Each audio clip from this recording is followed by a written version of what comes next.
سیدنا ابو ہریرہ رضی اللہ تعالی عنہ سے روایت ہے، نبی صلی اللہ علیہ وسلم نے فرمایا،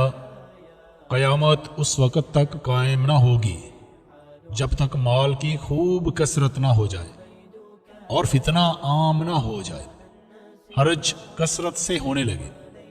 لوگوں نے عرض کیا، اللہ کے رسول صلی اللہ علیہ وسلم، حرج کیا ہے؟ آپ صلی اللہ علیہ وآلہ وسلم نے 3 بار فرمایا، قتل قتل قتل۔ نبی صلی اللہ علیہ وسلم نے فرمایا، قیامت کے دن جہنم سے ایک گردن نکلے گی، اس کی 2 آنکھیں ہوں گی جو دیکھیں گی، 2 کان ہوں گے جو سنیں گے، اور ایک زبان ہوگی جو بولے گی۔ وہ کہے گی، مجھے 3 لوگوں پر مقرر کیا گیا ہے، ہر سرکش ظالم پر، اور اس آدمی پر جو اللہ کے سوا کسی دوسرے کو پکارتا ہو، اور مجسمہ بنانے والوں پر۔ نبی اکرم صلی اللہ علیہ وسلم نے فرمایا، جو لوگوں میں شہرت و ناموری کے لیے کوئی نیک کام کرے گا، اللہ تعالی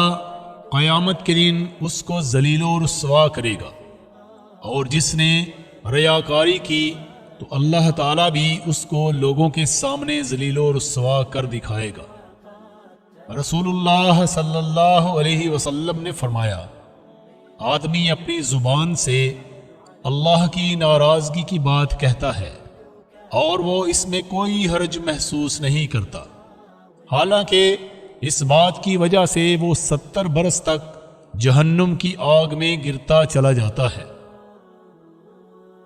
نبی صلی اللہ علیہ وسلم نے فرمایا،